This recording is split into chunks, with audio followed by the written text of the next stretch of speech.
By the way, just side note, feel free to, I'm pretty good at being interrupted. So if you want to if you want me to stop or if I'm rambling too long, just interject and I'll take a cue. And no, so far I'm interested. Cool.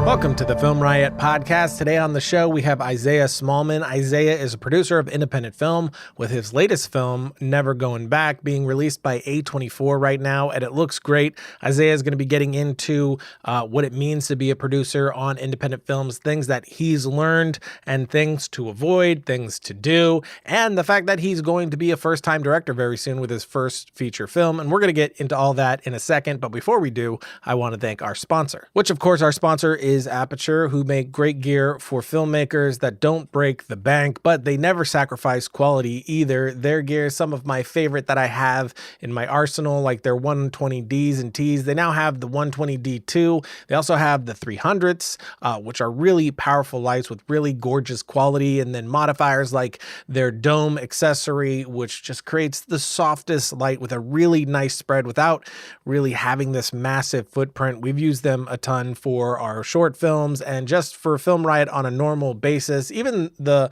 Amaran light, a very small light that you can pretty much put anywhere. They're just really versatile lights that I personally adore. We talk about them on this show a lot. We talk about them on Film Riot a lot. Jump over to filmriot.com/podcast. Go to the episode page for this episode and check out some of the videos and links we have there for Aperture. You'll really dig their stuff. And finally, a quick disclaimer and heads up. The audio for this is not up to the usual standards that we have for audio because what Isaiah was recording on ended up switching over to his AirPods. The audio is not too bad at all, but not quite the quality that we're usually having on this podcast. So just so you're not taken off guard, there you go. That's your warning. But now let's jump right into it with Isaiah. So I'd love to start with the obvious, your start. How'd you get into all this? Yeah. If you go way back, I started as a kid. I don't know exactly how old I was, but, young, starting kind of just making stuff for fun with a handy cam, I wish I could remember the exact model, but, the big, before HD tapes, were cheap, kind of bigger tapes, whatever the middle ground. High 8, was that right? There was High 8. There was also VHS-C. Those were the fatter ones. So High 8 looked like a cassette tape, and then VHS-Cs were like the fat, short little brothers to those. Nice. Okay. Well, I don't know which it was because it was a little while ago, but it was, it was one of those. And just started making stuff for fun. And then my dad actually kind of had a late career change. He did sort of community development work in Baltimore for most of my life, and then and usually kind of arts focused, but then sort of out of nowhere, he and a good friend sort of started making videos and content sort of before the, major digital advertising revolution began. And so they started, just really making stuff for nonprofits. And I was like a 14, 15, 16-year-old, and they were a tiny company, and they kind of let me do a bunch of stuff, which was awesome. So, got a lot of hands-on experience editing and shooting and learning how to edit low budget doc videos for clients, which I think is actually like the best training ground I can possibly imagine for editing, because right. You're working with non-professionals and you have to figure out how to make it good and learn what to take notes. And it was an amazing thing. And so I did that throughout high school and even worked for them during college. What were you cutting on back then? Final Cut 7. Okay. So what year would that have been? I don't know. When was Final Cut released? It was decently new at the time. Yeah, it wasn't always 7. I think Final Cut 7 was in the 2000s. Yeah, so this would have all been, I would have really been getting into it probably in 2004 was probably when I was really getting started. Yeah. Oh, right on. So anyway, I don't know exactly the timeline for all of it, but yeah, basically that's the gist of it, and got a lot of experience kind of screwing stuff up for them and then learning and, getting better. And then in college, I started making a ton of stuff on my own, obviously, as well. And I was doing that in high school, but started a film festival with some friends at college, and then another school that we kind of did a lot of stuff with about an hour away. And I'm actually still friends with some of those people out here, which is hilarious, kind of seeing, 12 years later, we're all kind of still, a few of us are still sort of getting after it. But yeah, really, that was kind of the start. And then the sort of more official professional start was my senior year of college. I started a commercial production company with my cousin, who I was making a lot of stuff with at school, because basically I had convinced the communications department in my school. I went to a small liberal arts Christian college called Covenant College down in the Southeast in Chattanooga, Tennessee. And I basically convinced the communications department to let me have a work study job making videos for the school, because it's a small school and they didn't really have a lot of content department or anything. And so I was like, look, I can make you guys videos for really cheap. And secretly I was just thinking, I don't really want to clean toilets, and I want to make my own schedule, and it worked out.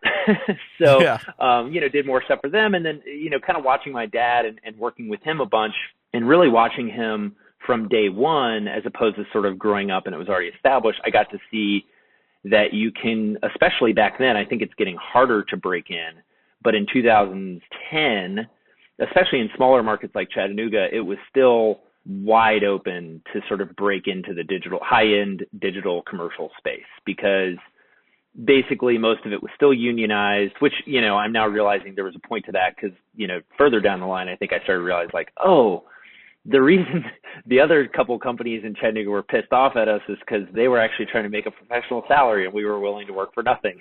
Right. And we were kind of ruining the system. But, we were making really, really, really good work and doing it for a fraction of the cost, built a team.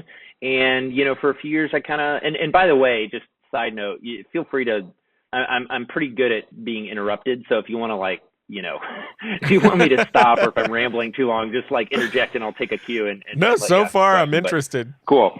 So we basically, I was doing this work study job, and then my senior year of school, my cousin Drew and I were just there's not really a lot of people doing this, and the people who are doing it, we think their work sucks in town.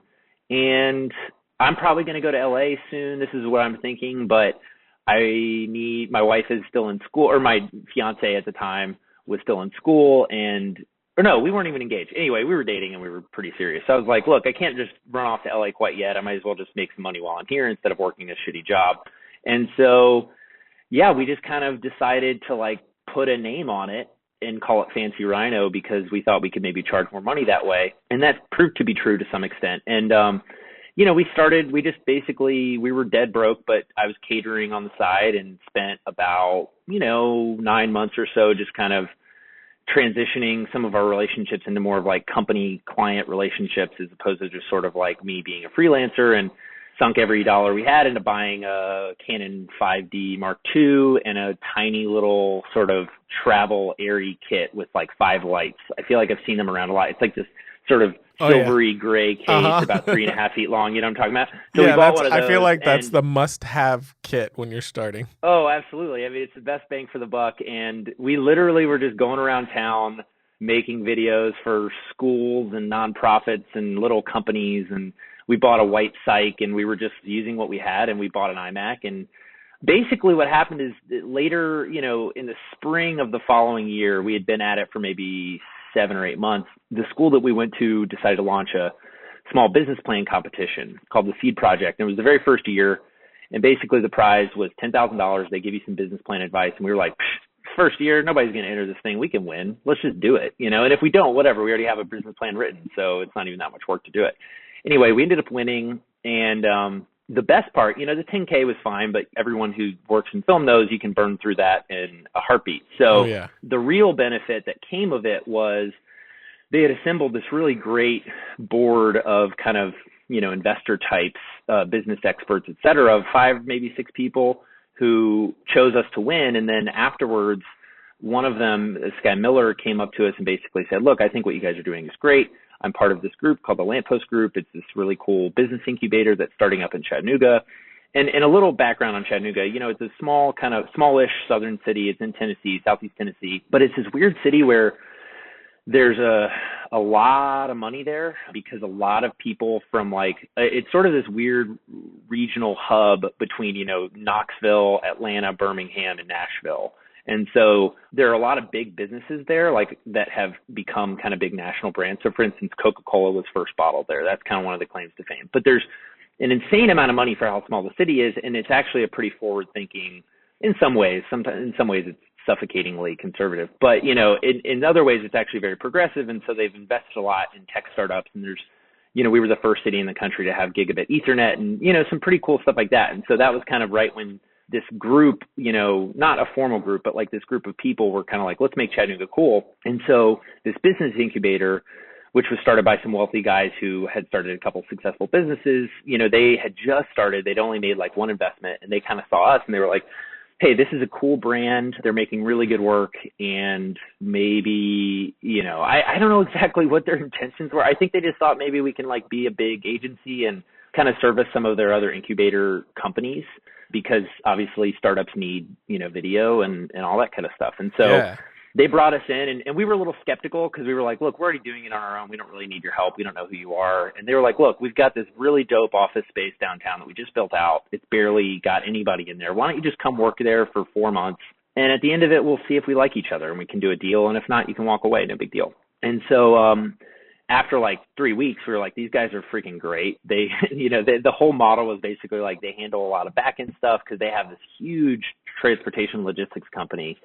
And so they had all these people who do AR and, accounts payable and just all the stuff that like young business people can learn. And I was learning, but also just don't really need to be spending all their time on. And totally. so we kind of, it's the killer of all model. creativity. Yeah, exactly. Yeah. And so they were like, you guys focus on what you need to focus on and we'll help you and we'll kind of mentor you. So anyway, fast forward, they made some, kind of key introductions to a couple just random things where like, oh, my sister-in-law works at this company and blah, blah, blah. And, a year later, we were kind of starting to work with more Fortune 500 companies and really starting to do a new kind of level of work, at the same time realizing that, production is very cash intensive. And that sort of started off this whole next phase of like growing pretty big, adding services, becoming like a full service agency. I think we had about 20-ish people on staff full time at our largest, and, making just a absolutely mind-boggling number of mistakes and, and learning a lot of great lessons. And then the really kind of short version of that phase is basically, as the company started getting bigger, I realized I don't know that I want to make advertising for the rest of my life. And I wouldn't say I gave up my early 20s because it was a wonderful experience, but I was like, I did this thing and I'm kind of ready to do another thing and I'm going to see what that looks like. And so thankfully our investors were, I spent years kind of developing relationship with them and building a lot of trust. And so I went to them and I said, look, I think I have this idea, this kind of crazy idea for how to take, a relatively small amount of money, especially in movie world, and maybe do something cool with it. And because, a couple of the guys that I became close with, there were really three main guys. A couple of them are, they're big nerds. They love movies. They love video games. They're into that kind of stuff. And I was like, I know you guys want to do this. I also know that you're not dumb and don't want to just throw a bunch of money in a blender and dump it all over Hollywood. So maybe I can figure out a way to like actually build a real company and treat it like a startup as opposed to just kind of throwing money at something and hoping for the best. And that was kind of the beginning of Mama Bear Studios. So that was, I guess, kind of October, sometime in the fall-ish of 2010 was sort of when we really, no, not 2010. That's when Fancy Rhino started, 2015.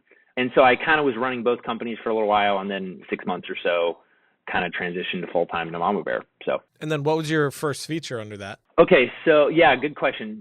We actually did one feature documentary before we started Mama Bear formally. I mean, we were noodling on it, but the very first feature we did was a documentary that we did in Chattanooga about a historic public school there called Build Me a World. And I actually need to get it on iTunes because we had it on some other stuff and then we just kind of lapsed and forgot about it. But it's actually a really good little doc, and we premiered it in town and sold a bunch of tickets and had a blast. But honestly, we knew nothing about, literally nothing about the industry. At that point, this was probably 2012 that was happening. And so we just kind of made it and thought, oh yeah, like people will see it. And obviously that's not exactly how it works.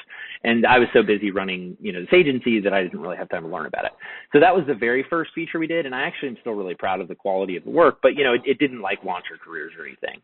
And then the first feature we did officially under Mama Bear, after Mama Bear's name was established and we started doing it, I went to Sundance kind of on a whim. Not on a whim, but basically I didn't know anybody. And I knew one guy who was working for us who I knew had gone to film school. And I didn't go to film school, obviously, and I didn't know a lot of people that went to film school. So I literally had one kind of peripheral connection to the industry. And I was like, hey, Micah, do you know anybody that works in the industry? He's like, not a lot of people because I've been out of it for so long, but I know one guy that works at this company. He's like, I think he works at Sundance TV. And I was like, oh, that sounds cool. So I was going to New York on a business trip, and I was like, I'm just going to catch up with this guy. Honestly, I can't even remember his name. We had a 20-minute meeting, and he was like, oh, you should talk to these people. A friend of mine is a lawyer at this law firm called Sloss Law, which is John Sloss, who he's a big executive producer guy, and he's worked with Richard Linklater and a bunch of other people. And so I met with somebody, a junior lawyer at their company, and she was like, oh, you should talk to this person at Synetic. Synetic Media is a sales company. Because I kind of was like, I had kind of figured out, because I've been doing sales for years, I'd kind of figured out how to, I had kind of figured out by this point that the main thing people were looking for was money, because that's like the hardest thing to find. And everybody's waiting for the next guy to come, like I said, to come into Hollywood and let them throw, their money into a blender. And I was like, I kind of know how to get in these doors. So, I started talking to people knowing there's like very little chance I'm actually going to say yes to anything, because we didn't really have a lot of cash, but like our investors were willing to, to make a couple small things. And anyway, so I went to Sundance, and I think I maybe had 3 meetings over the course of like 5 days. Most of it was just me sitting around wondering how the hell everyone knew how to get into these parties and why I couldn't get into movie screenings. Just like, what am I doing here? But it was absolutely awful. My Chad, who was one of the kind of founding team members of Mama Bear, he and I were there, and we were just like, this is dumb. Like, I feel like I'm in middle school, like I'm just the new kid coming in, for 8th grade year, and everybody's already known each other forever. And I just am like, why the hell am I even here? Just awkwardly at the dance by the punch bowl. That is exactly that is the best way to describe my entire first year at Sundance. Honestly, my second year too. It was so soul sucking and awful. But the bright point is that one of the two, I had 3 meetings. I don't remember who the third was. The first was Erica Conchola, who is now our lawyer, and I met her through some totally random connection too.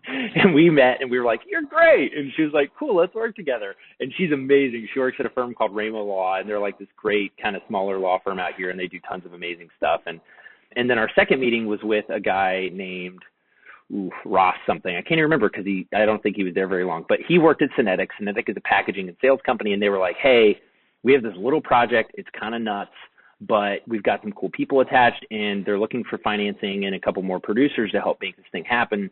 Why don't you take a look? And that project was called Hunter Gatherer. And so I read it, and it was this kind of bizarre little script, and I read it, and I was kind of not in the right headspace for it. I don't think I knew what I was getting into, and I read it, and I was like, I don't know about this. I don't know if this is for me, and I kind of put it down. But something about it sort of stuck in my mind a little bit. And the next day I was like, I think I should check that out again. And I read it, and I was like, this is actually really special, and it's awesome. And I loved the team. So at that point, they had already attached Andre Royo, who played Bubbles in The Wire, which was kind of where most people knew him at that point. And he's been on Empire and some other stuff recently. But he was attached, and then David Gordon Green and Danny McBride and Jody Hill, their company Rough House, was executive producing. And so I was thinking like, shoot, if we're going to take a risk on a project, the script is great. I like the director a lot, Josh Losey.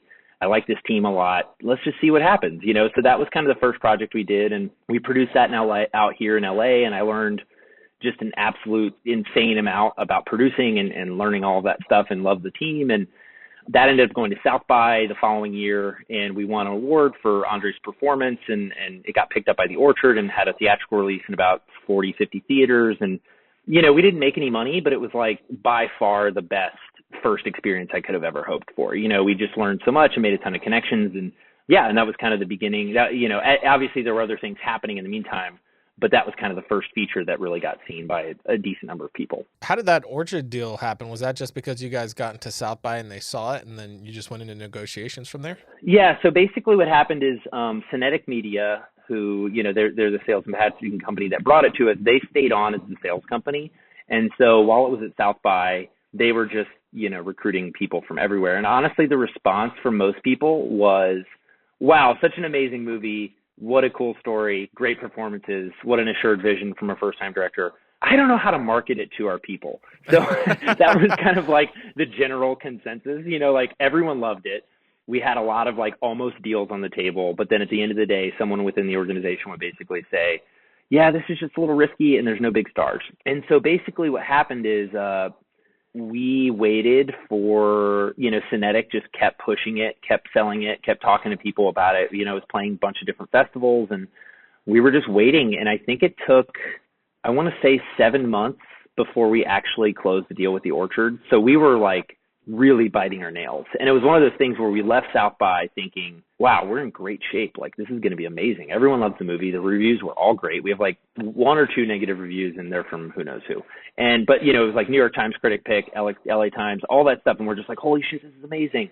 And then no deals came because it's a weird movie and people don't like taking risks. And so finally the Orchard saw it for like the 4th time and finally decided that they were ready to do it and took a risk on it. And so yeah, it was a great thing. And we were able to do it. Yeah, like I said, like a small theatrical run. And then we ended up getting nominated for the John Cassavetes Award for the Independent Spirits, which was awesome because that kind of provided a new level exposure. And then, the Orchard ended up selling it to Netflix, so that's kind of like that was the main financial driver of the project, in terms of the deal. And yeah, so now it's on Netflix and iTunes and all the other stuff. So. And then after that, did you go right into, what was your next feature right after that? You had one before your latest, right? Yes. So I should back up a little bit. While all of this is happening, part of the model that I pitched to the investors was I kind of said, like, look, I'm reading all these scripts. A lot of them aren't very good. And I don't know why that is, but also maybe there's a way to be better at development. Because, it's just like, it seems like in the limited experience we had, development was just kind of this black box that people throw money into and don't really, the note giving process felt poor. And so I thought, hey, like, what if we assemble a team of really cool people and develop stuff ourselves and see what happens and see if we can get really good at giving notes and both develop content that we can produce as well as get better at being creative producers. And so there were 3 and then later 4 of us on staff. And basically, I just carved out a chunk of our investment fund and created a staff of 4 of us for about a year and a half, almost 2 years. And we sort of spent most of that time figuring out how to do development and kind of guinea pigging the process on ourselves, and then eventually started introducing more projects to that. And so that was kind of happening around when we decided to jump in on Hunter Gatherer. That was when about that started. There were some other projects in there, including one that I'm going to be directing next year that kind of came out of that. But in the meantime, there was another project called Davion. And one of the producers on Hunter Gatherer, Alex Ullman, was producing Davion. And he came to us and said, look, like, there's these really cool people involved, and it's an absolutely phenomenal project. You should check it out. We're looking for some financing and some additional production help. Maybe it would be interesting to you guys. And so the director of that, his name is Aman Abbasi, and he had just written this amazing script. And, before he even shot, had been rehearsing with these, non-professional actors in Little Rock, Arkansas. The movie's about a young kid in Little Rock whose older brother, who he really looked up to, has been killed because of gang violence. And now he's kind of left a little bit aimless. His parents are out of the picture. We're not really sure where. And he's kind of teetering on the edge of like not really wanting to be in a gang, but also needing community and needing, father figures basically in his life and trying to figure out what that looks like. And so he had been rehearsing with these people from, these real people from gangs and just all these people from Little Rock and had put together this amazing cast. And so we came in on that, and kind of similar thing, Rough House ended up getting involved again. And James Seamus's company, James Seamus started Focus Features, or was the CEO of Focus Features, and started a company with Ted Hope. I'm trying to remember what it's called back in the day. Anyway, great producer and just knows a ton. And I was like, wow, if we can learn anything from this guy, he's been around forever and has been there since the beginning of independent film, that would be great. And so that was kind of the next project. And that one went to Sundance, and then we sold that one to a New York-based company called FilmRise. And then on a film like this, like, what do you find is your main function on it? Like, what are you doing for the most part during a film? I mean, I'm sure it's all over the place, given that you're producing. Right. But what are some of the things that you were focused in on to help make this film happen? Right. So, with Hunter Gatherer, it was definitely more of a direct kind of on the ground, giving notes on the script, giving thoughts on casting, watching dailies, being there, doing random stuff like looking at the last minute for a doctor's office that we can shoot in and things like that. Really just filling in the holes. Davion, Aman had definitely assembled, a pretty solid team. And in that case, I was just executive producing. So, it was partly financial, partly giving notes, partly just kind of being involved. But definitely we were, I can't claim quite as much kind of creative credit for that one. And just being part of the general sort of oversight of the project and just kind of deciding with Aman, the best way to go. But I'll say honestly, like Davion was really, I was more in kind of the learning seat, I feel like, on that one than I was in any other project yet, because I just was like, wow, these people know so much. Like, I don't want to be in the way. How can I learn from them?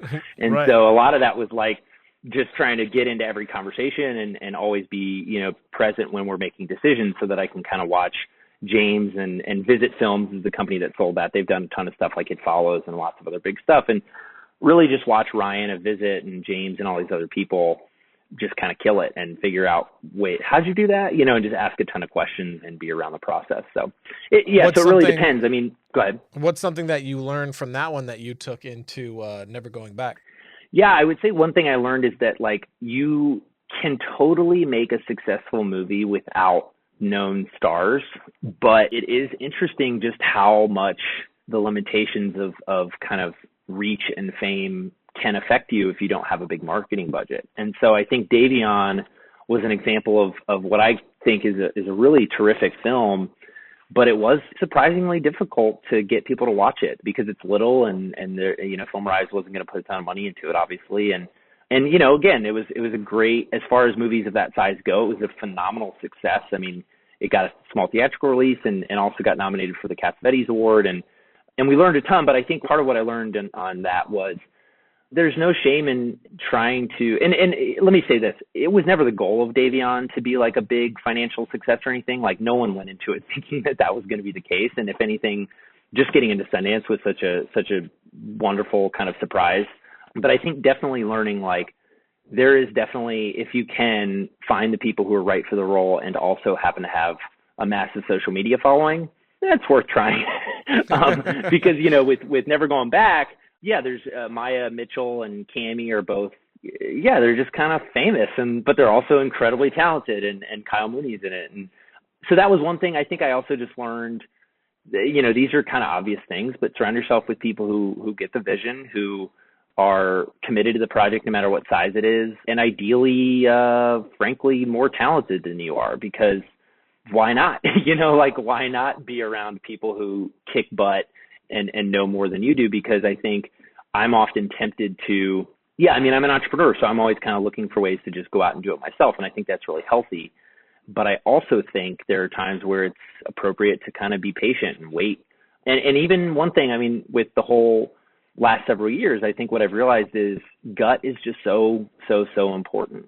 There were so many times, especially, South by came and went for Hunter Gatherer. We hadn't sold it yet. And I'm just, obviously we've got our home kind of team cranking on scripts and working on stuff, but I just kept looking at stuff and thinking, wow, I've got to get another project in the pipeline. I really have to get another project in the pipeline. I was just totally stressing myself out and so close to developing scripts that we weren't that excited about, and so close to jumping in on projects that weren't actually exciting to any of us creatively, but that felt like maybe the right move, and we didn't thankfully end up doing any of those, and we were patient and we waited for Davion. And then, Davion was at Sundance and I still didn't know what the next project was going to be. And I was freaking out again. And I think that's when I really started to learn, because that's when, I finally, Never Going Back came up through some friends. And I was like, you know what, this is why you wait. This is why you're patient, regardless of how scary it is to sort of not know what's next.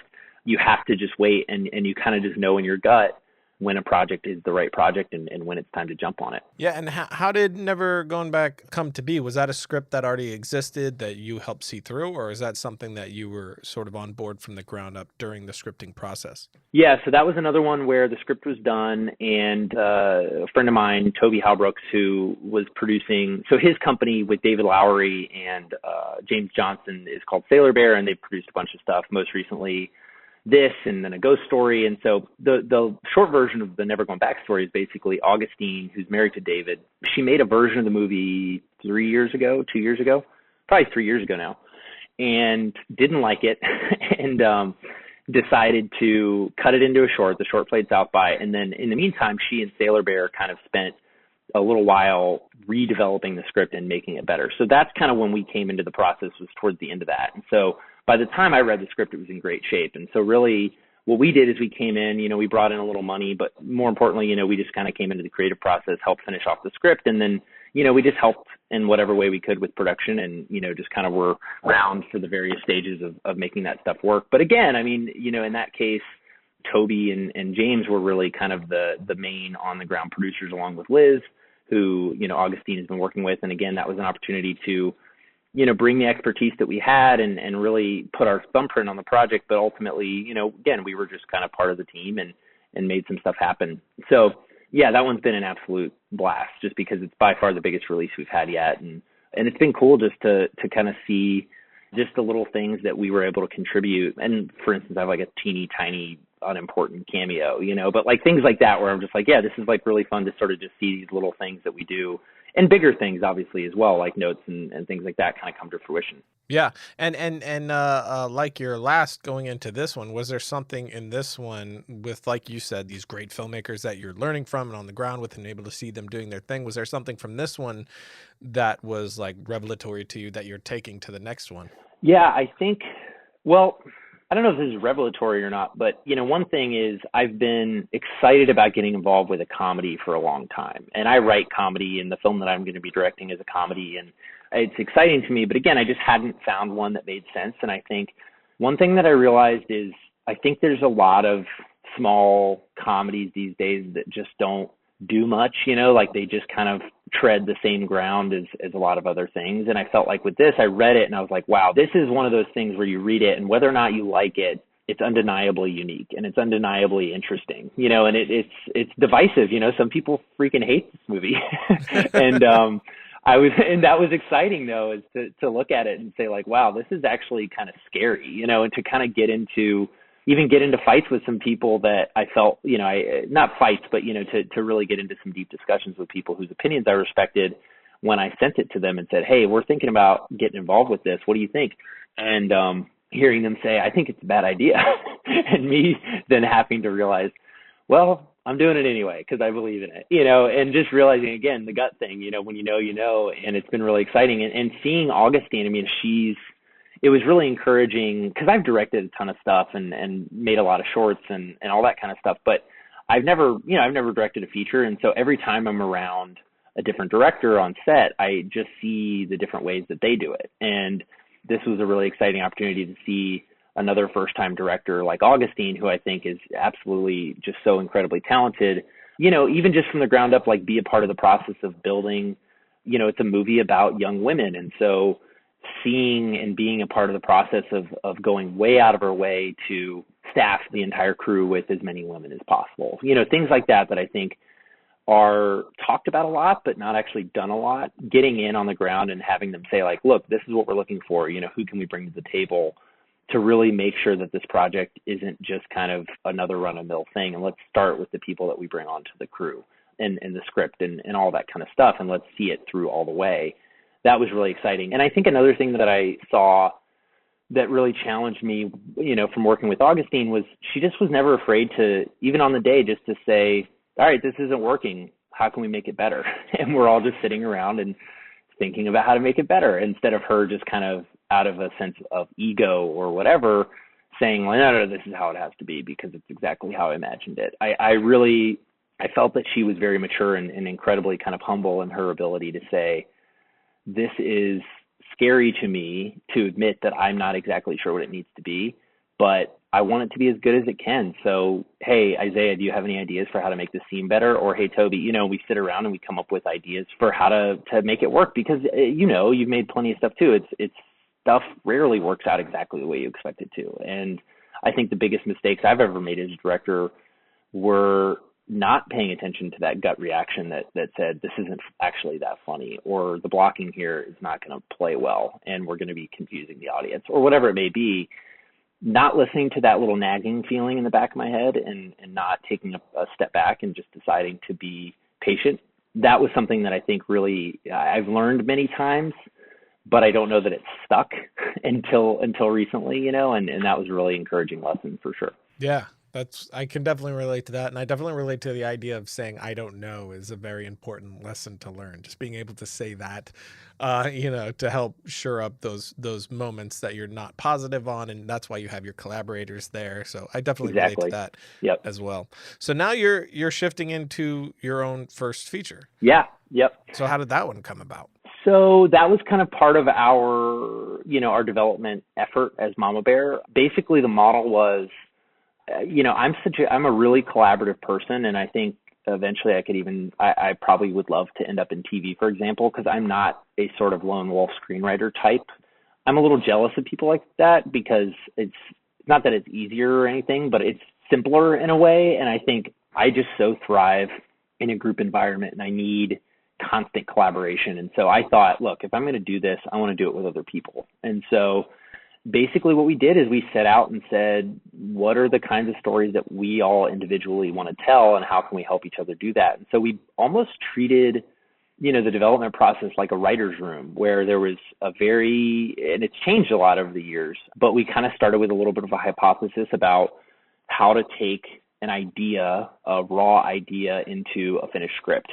And probably over the course of 2 years, we finished maybe 7 or 8 scripts and have a number of other ones that are sort of in various stages of writing. But basically, we just figured out some basic things about, let me back up. One of the most important things we ever did was we went to Austin Film Festival, have you ever been to that? I haven't. I keep trying to, but every year it just doesn't happen. Something comes up. Oh, man, make it happen. It's so good. I love it so much. So we all went, and we were just completely blown away, especially by Pixar, because we looked at Pixar, and this was really when we were just kicking the company off. And, Pixar, especially back, a few years ago, they've definitely had a few misses, but for the most part, Pixar is pretty freaking consistent. And so we were like, how do they do this when everybody else seems to be not even a tenth this consistent? And some of that is time, but also they were really, really, really transparent about their development process. And we were like, whoa, yeah, they do take 3 years to write a script, but also there's only 6 people involved in that process, and so we can kind of replicate a lot of that.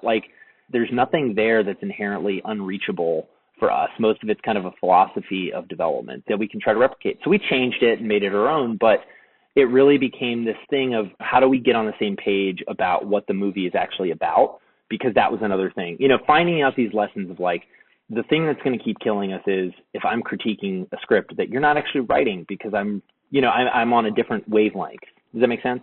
Yeah, definitely. And so that's just one example, but finding things of that nature where we can get better at saying, identifying both as a writer, but also as someone who's helping that writer write, identifying things like how do we get on the same page about what this movie is, and how do we understand how to take it from basic idea to a finished script. And so Rollers, which is the film that I'm going to be directing, was one of those projects. It actually started as a pilot, and, I shopped around a little bit, and people were like, yeah, this is really great. Who do you have attached?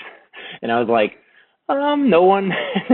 They were like, okay, cool. Let us know when you have a showrunner. And I was like, oh, geez. Okay, that's never going to happen. Or if it does happen, it's not going to happen anytime soon. And so basically I was writing another script that I was hoping to kind of be my first script to direct. And it was just I was making it smaller, but it was just still a little too big.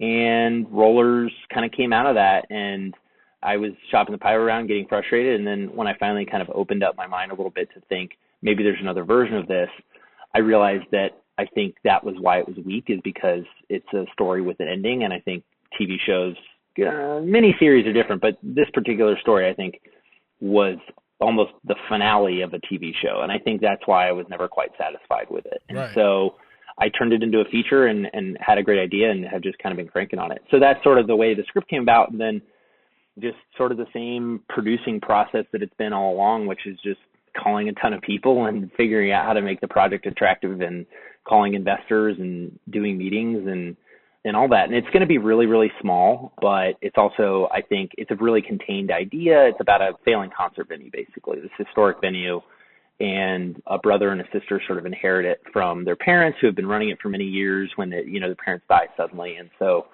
they choose to come back and save it. And so it's really about kind of the end of an era and deciding, whether to leave something.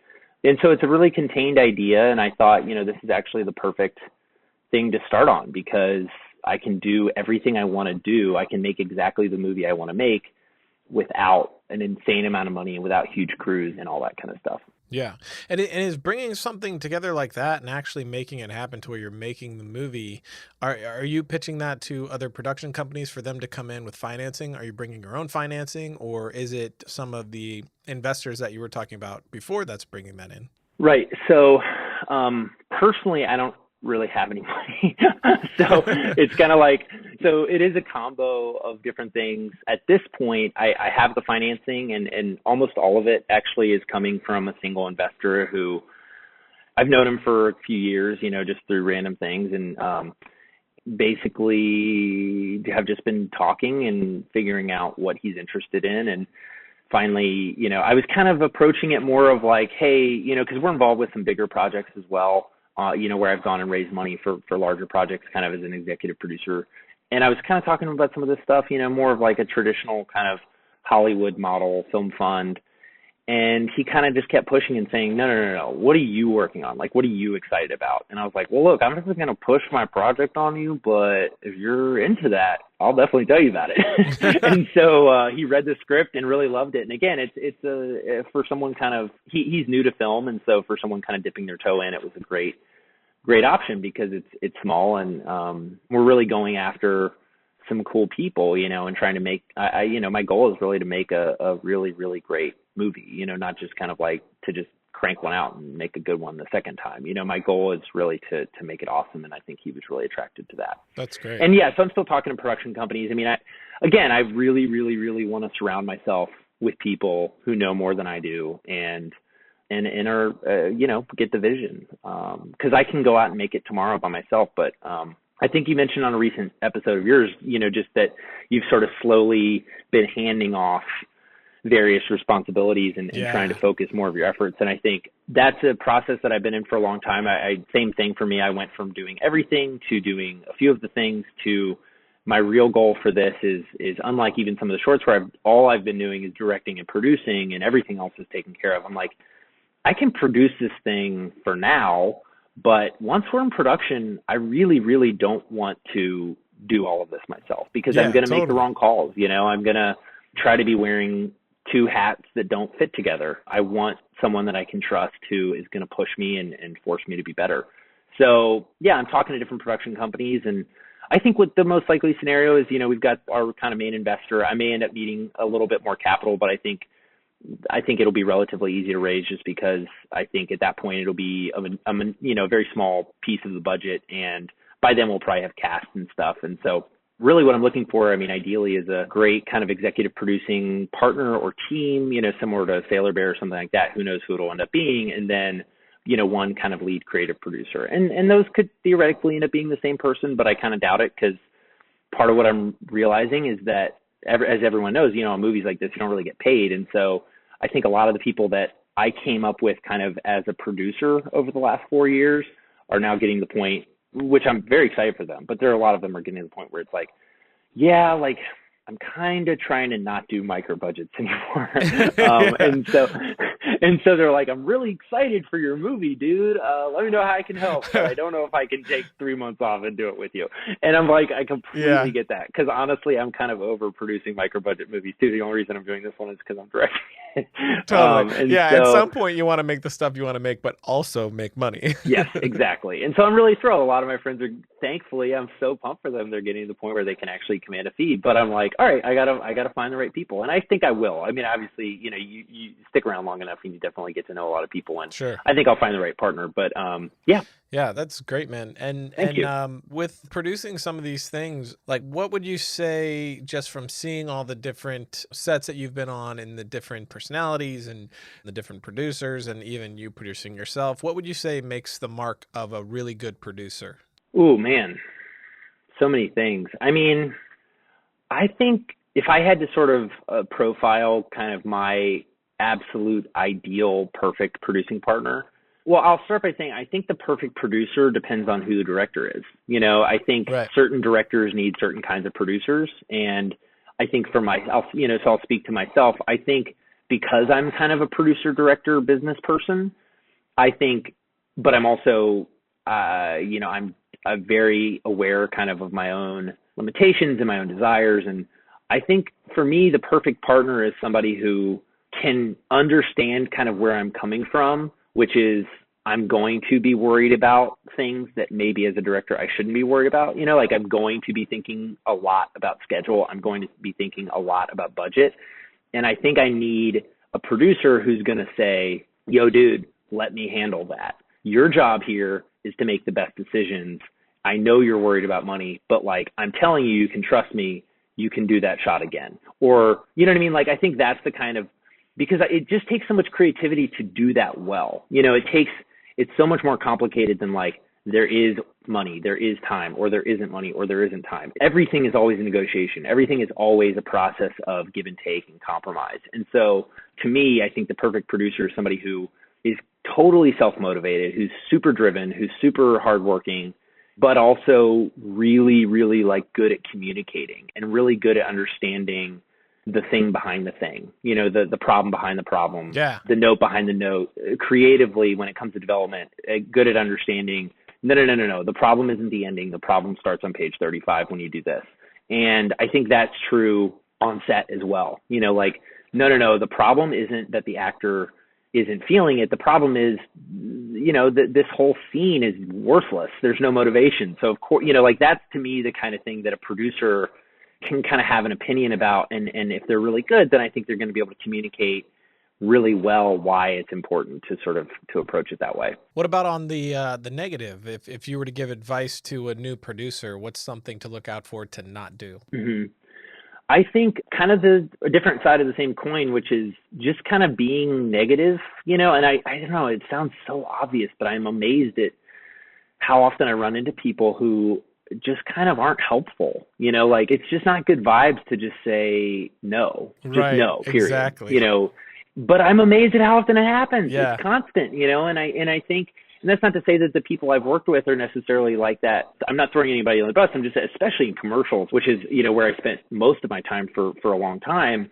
It's even easier to find yourself in that situation because everyone's scared of the client and they're scared of getting fired and they're scared of going over budget. And it just becomes this big no fest. And I think, I don't care what project you're working on. No just isn't ever really the end of the answer. Yeah. No is the beginning. Totally. No, we don't have time, but let's figure out how to find it.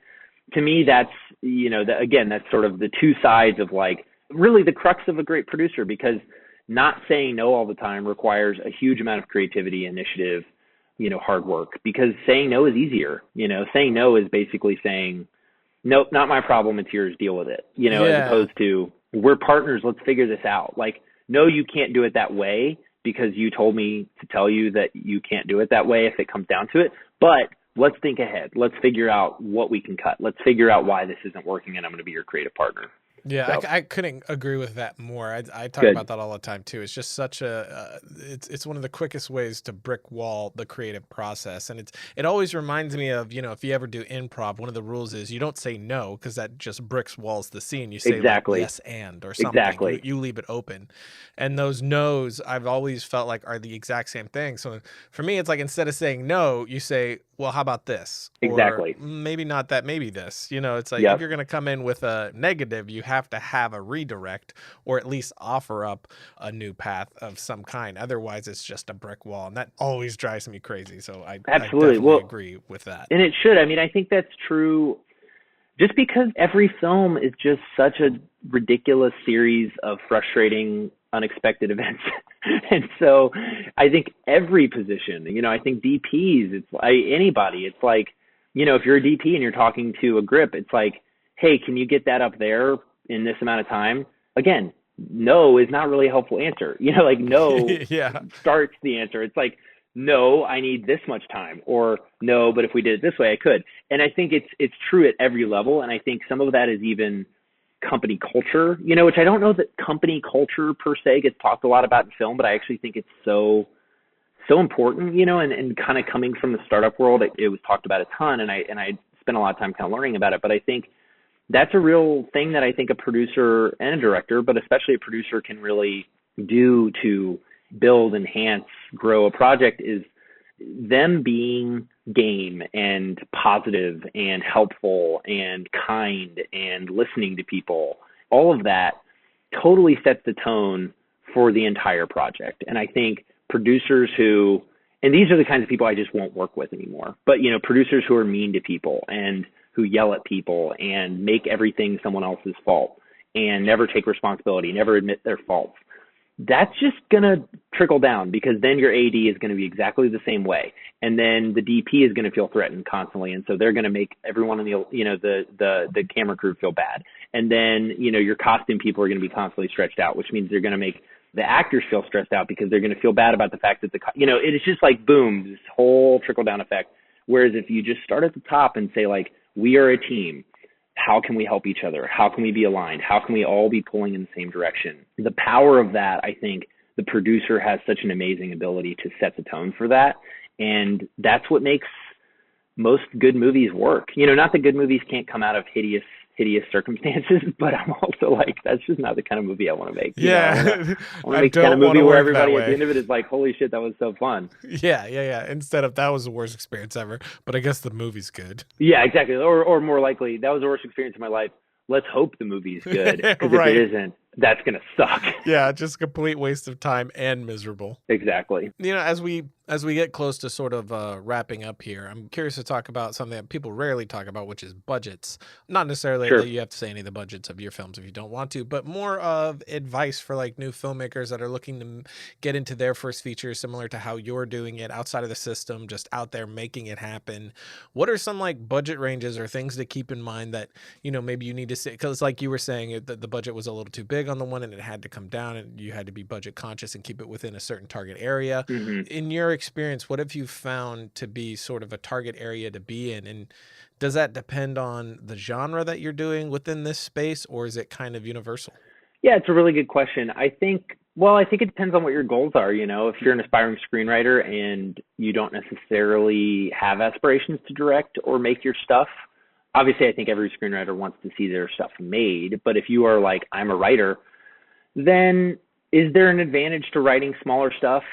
I think so, because there's just more people that can make it, but is that a make or break thing? Not necessarily, because if you write an amazing script that would cost $100 million to make, but it's seriously that good, it might not even get made, but it will get noticed, and I think that can help you. But as a right, filmmaker, just become like a writing sample. Yeah, exactly. Like, having writing samples is great. Don't underestimate that. But I think as a filmmaker, I do talk to a lot of people and they're like, yeah, I really want my first feature to be this, and it's probably going to be a few $1 million budget. And I'm just like, all right, good luck. I'm not going to tell you it's impossible, because nothing's impossible. And people have done it, like there are plenty of first, like, shoot, Bo Burnham made 8th Grade. That was his first movie.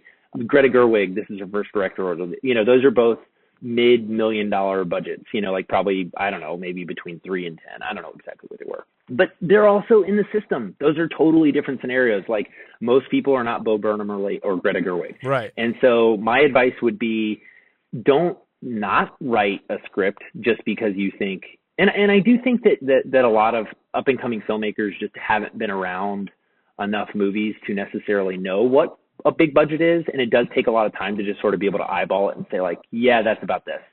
And so I don't expect everyone to be able to do that, but I do think a general rule of thumb is, and I know you've done some stuff with like big stunts, but like that's kind of part of your thing. Like, for you, that's a thing that you're super interested in doing, and so of course you're going to do that, and you're going to weave that into whatever you do because you've learned how to do it, presumably with relatively little money. Yeah. For myself, I haven't invested that skill set. So when I'm looking at a first movie, I'm like, ooh, I don't know how to pull off a big fat action sequence for cheap. So I probably just shouldn't put one in the movie, and find another way to do it. And so I think it's kind of just knowing yourself and knowing what you're capable of. And I think, to be very specific, I think there's even some precedent for this in the sales world in terms of, actually trying to have the movie see the light of day. I think there's kind of a weird middle ground. I'll call it kind of an unhelpful sort of middle ground. And not that great movies can't be made for this, and not that movies can't be successful for this, but I do think it's extra challenging. Is above several $100,000 and below $1 million, I think, is a really challenging area, because to make a movie for under $1 million, no matter what, you aren't paying union rates and you're calling in an insane number of favors, but it's still a lot of money. Like, $700,000 is still an insane amount of money. Not that $200,000 isn't a ton of money, because that's also a crap ton of money.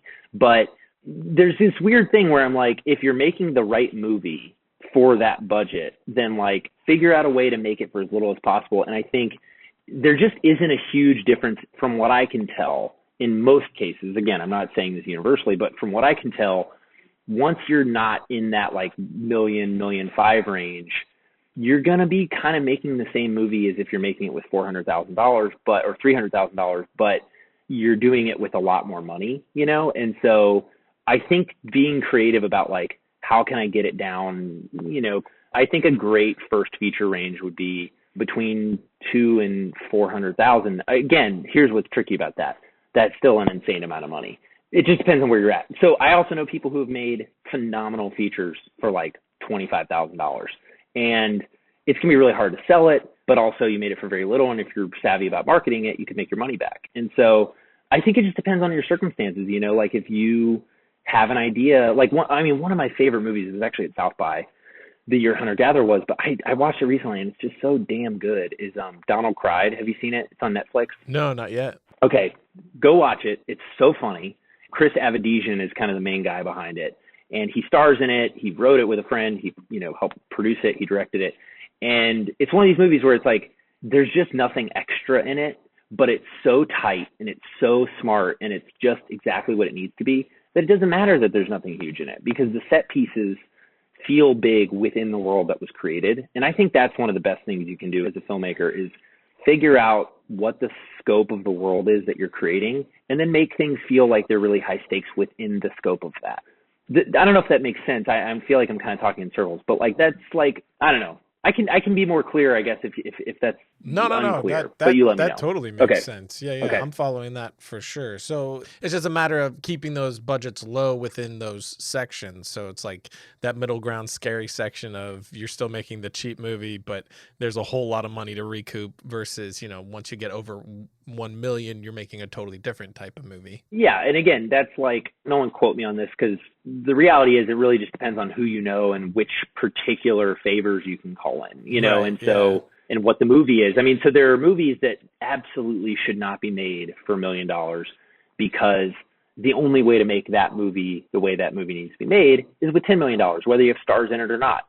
And then there are movies that I don't care who's in it. It doesn't need to be a $10 million movie. It needs to be like a $2 million movie, and everyone needs to work for less. And so I think it's just about, you know, if you're not a producer, finding somebody who understands that. And again, trusting them to say, look, I know you want to do it this way, but like, you only get 18 days and we're going to have to figure out how to make it work, because that's the sensible thing to do. And I think, you know, another thing I would say for people getting into it is have a sense of what you want to do next. And I've seen a lot of people make a really good first movie and then not have a second one ready. And not that it has to be like cast and developed and ready to go, but like really knowing what you want to do next before you do the first thing, even if it's not completely written, because best case scenario, it's really good and people see it and they say, what are you doing next? And the worst thing you can do is say, I don't know. Because then within about 3 minutes, they're going to be bored and they'll have moved on. But I'm amazed how often that happens. It's like, look, I don't care what your first movie is, unless you are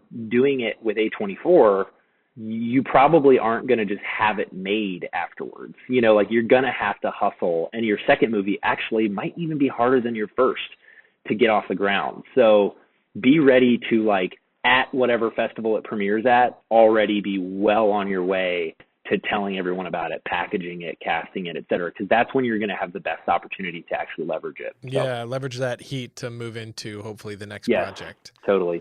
And then with those lower budget films, to recoup that money, is it basically just a matter of like you take those films to places by South by and then try to just sell it for more than what you made it for, pretty much? Yeah, it's basically the gist of it. I mean, I think there are a lot of ways to do it, and I think it depends on what kind of movie it is. And, you know, if it's a genre movie, then you probably have actually a lot better chance of making your money back. And if it's a difficult indie drama, then good luck. I've made a couple of those, and we got really lucky and still didn't make any money.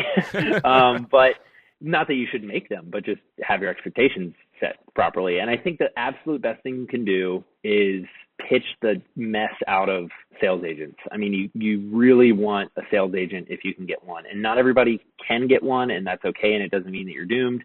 And a lot of times sales agents don't really take on projects unless they already have a premiere set. So obviously festivals are kind of a big piece of that. But some of them do, like it definitely isn't out of the question. And so I think sales agents, they know everybody, they know what they're doing, and they can sometimes kind of package movies up as part of a bundle. And I think beyond that, I do think there's a lot of really great resources out there about self-distribution, and I don't know that it's, usually the ideal path just because it's so much work. But I also think, and I got some really good advice from other people, and I think I've kind of begun to adopt it and give it to other people now, is there is definitely a point where if they're not offering you any money, but they're going to take a big cut of the back end, if they're not offering you a real minimum guarantee, but they're going to be taking a cut of everything you sell, they better be putting some serious effort and resources into marketing it. Because if they're not, what do you need them for? Right, like you exactly. can put the movie up yourself. And again, it's a lot of work to actually get any money out of it. But I do know people who probably never would have made their money back, but because they hustled and because they learned a lot about self-distribution, a year or 2 years later, it's still selling on Amazon and iTunes, and they're slowly creeping back towards profitability. And it never would have happened if they had kind of just sold it off for cheap. So I think it really depends on kind of where you premiere and, who and what your plan is. But I do think there's really a strong case to be made for being flexible and having multiple kind of ideas for how to do it. Again, knowing kind of what your goals are and what to do before you get into the thick of it. Yeah, that's great advice. And just for anybody who doesn't know, what does a sales agent do? Yeah, so a sales agent, basically, most of them focus on international sales. And so what they basically do is they take everything ranging from a script with an actor and a director attached, or even less in some cases, to a finished film that's already had its premiere.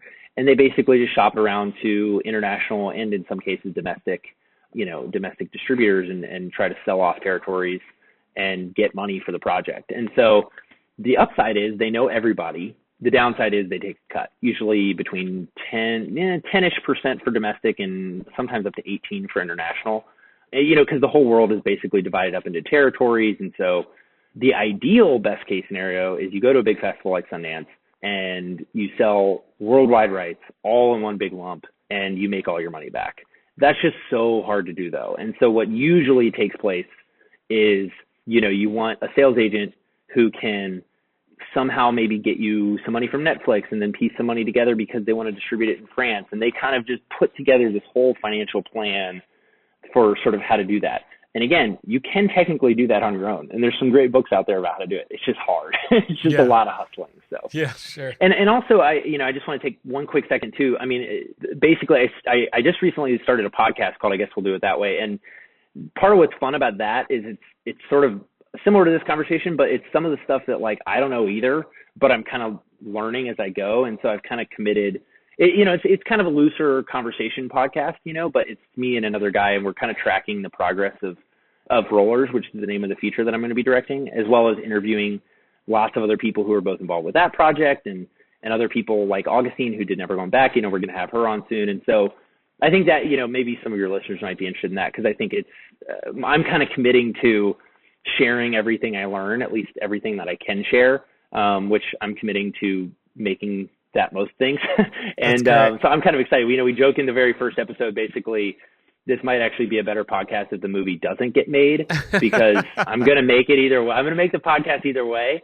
And so if it doesn't get made, you better believe I'm going to tell you why. And I'm going to be pretty honest about the fact that I might have fucked it up. So I think that could be really fun. And that's kind of part of what's keeping me busy right now is finding a way to kind of talk about Rollers before I even make it, because I think that's a really, really big challenge of independent films is getting it on anyone's radar, building any sort of audience loyalty. I mean, that's why Kickstarter can be a great option for a lot of people, because you build, even if it's 100 people, if you have 100 people who are passionate about the movie that you're making, that's 100 more people than you probably had before. So, that's nothing to sneeze at. And so anyway, but my hope is that it's funny and informative and fun. So yeah, that's great. Should be cool. So, I'll definitely be listening, and we'll pop a link in the notes section and on the episode page so people can find that. Awesome. Thank you. All right, man. Thanks a lot. I really appreciate it. Yeah, absolutely. We'll, we should catch up again soon. I want to hear what you're working on. Yeah, definitely. Absolutely. Okay. Well, thanks, bud. No problem. And that's it for today. To connect with Isaiah online, again, go to filmriot.com/podcast, find the episode page for this episode, and we have a bunch of links for him there,